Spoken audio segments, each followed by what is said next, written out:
Good morning.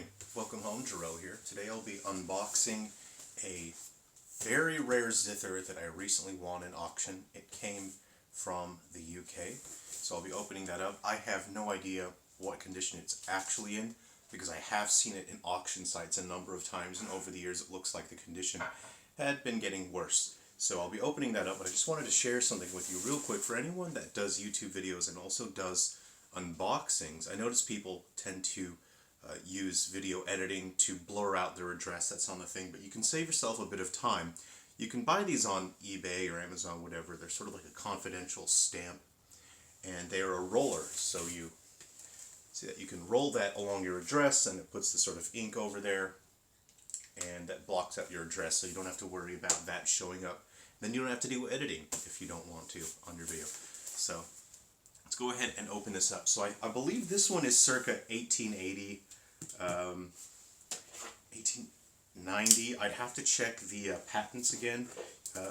On a number of these, it's quite lucky if you can find the patents. Sometimes they do list the patents in the auction, but I'm usually keeping an eye out on a number of these, so I'm not sure if I have my mental information sort of conflated with a couple other zithers that I've been researching recently. Oh, look, we can set that aside and we can just pull this tab here.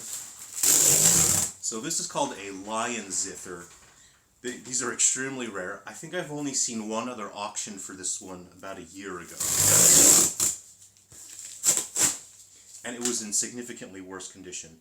None of these are in good condition. I've never seen one of these in good condition.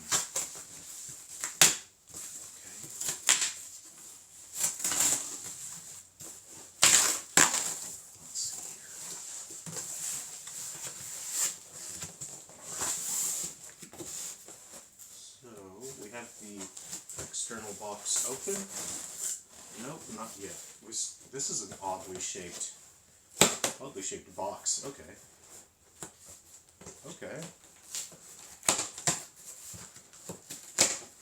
Alright.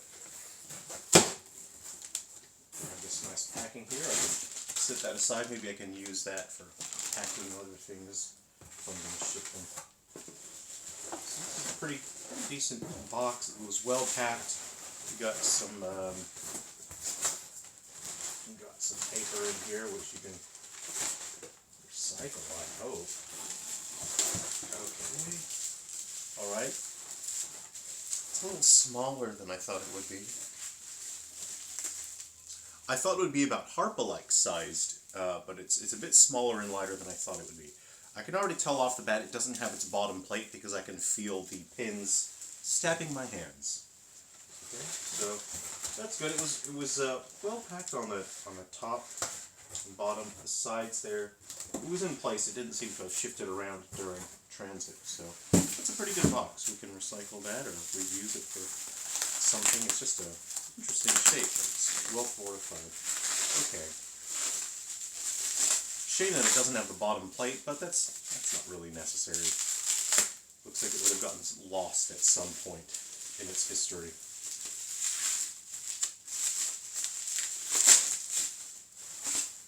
Alright, so again, this is called a lion zither. What's unique about this, you'll see it momentarily, is the configuration of the strings here. Okay, so the paint looks pretty good. But there are some holes in it, and I'm concerned if there are any sort of bugs that have eaten into this. Wow, this paint is really lovely. Wow. It's got this really shiny,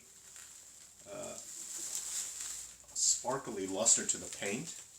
And considering the era that it's from, I'd be concerned if there was arsenic in that paint. So I'm going to touch that paint as little as possible. Okay, so someone at some point had used this as a wall hanger. So it was a wall hanger at some point because it has that on the back. So we'll be removing that pretty quickly here. I don't want this as a wall hanger. So this is what I've seen in auctions. I'm just going to see how bad that is.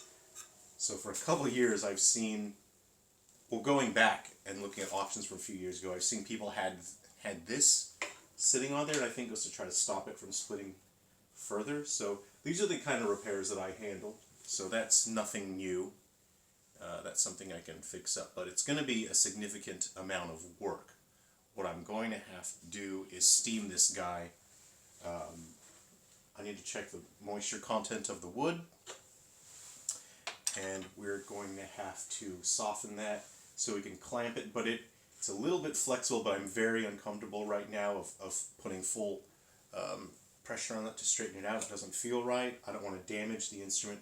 So what we'll do is we'll really let up off the strings there, and I'm going to see if it's necessary if I fortify that by just putting a screw in there, because I'm concerned about the ability of the wood in there to hold, for glue to hold the whole thing, because I have seen situations where even good quality hide glue, for some reason or another, it just couldn't deal with the tension of being pulled apart here. So let's have a close look at this now. This paint is really lovely. I've not seen one with luster like this, and thusly I'm concerned it's got arsenic in it.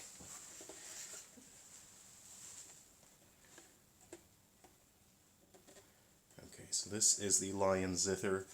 I'd had my eye on these for years and years, and I didn't think I would ever get one in such good condition. This is my first Lion Zither. All of the other Lion Zithers that I've seen that have this configuration of the chord strings up top and then your melody strings down at the bottom, all of the ones that I've seen other than this one have been significantly worse. So this is the best condition Lion Zither that I've seen, even though it's quite rough. It's missing the bottom plate, so it is stabbing me, but we're gonna leave it like that. I could, if I had some time, I could just make a new bottom plate for it, which I may do eventually in the long term. So you can see how much warping there is, but that is absolutely fixable. I've done repairs like that, and it's not really a giant job, but you do need to relax the wood and check the moisture content. And I have a feeling this is a bit dry here, just based on how it feels and how it's flexing. What I need to be careful is I might remove this guy here. So take these screws off, and you can see this plate here actually hides where these strings attach. They would have pins in there for these chord strings, so I would remove that, because when I'm clamping, if I clamp on there, that's likely to damage that, and it'll crack that or snap it. I can see someone's done some gluing on this thing at some point over the years, so there's been a little bit of cowboy luthier work on this, and now it's my turn. When I'm clamping, I need to be careful to not put the clamp here on the edge, as that will likely snap that. There's not enough material there to protect it, so I'll have to put the clamp something like that. And I think I'll be gluing that, and I think I will actually, I think I'll put a screw here, or actually no, a much better idea would to put a long screw. So I would, after it's all glued up, to come in through here and put a screw in like that. And I really hate having to do things like that, but I have a significant amount of experience repairing and restoring these, and I know for a fact that if you do not reinforce that, I could just use a rod. Actually, that's a good idea. Put a couple of rods in there, long nails, and then I can just make it flush with that, so it's more discreet. I don't really want modern screws sticking out there, so I might just use like a more discreet solution. But if you do not reinforce that, the amount of pressure or tension that is on these warped materials will pull apart the wood again, and then it'll open up your instrument. So that is the Lion Zither. Let's just grab a little pick, just for fun, just to see if any sound comes out of it, which I think would be pretty fun. But I doubt any sound really, anything,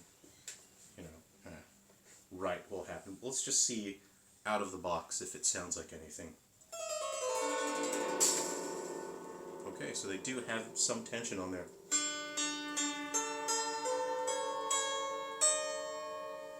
Cool, I just wrote the soundtrack to a European horror movie.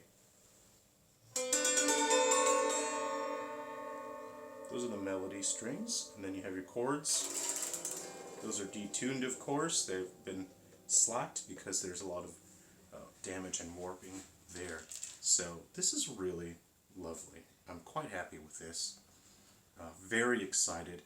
I am concerned about the holes in the wood, as it looks like some insects may have been eating through it. So a little bit concerned about that. I'm going to see what I'm going to have to do about that. Anyway, thank you very much for watching. It's been exciting opening this and sharing this with you. So there we go. That is the Lion Zither. It says the Anglo American Zither, New York, London, Melbourne. The internal sticker is so old that it's very hard to read what's in there. But I'm sure if I shine the light on it in just the right way, I should be able to see a patent number. So I'll create more videos as I'm restoring this, and when I have it fully restored, I will share more of that and play that with you. Thanks very much for hanging out and sharing an unboxing with me.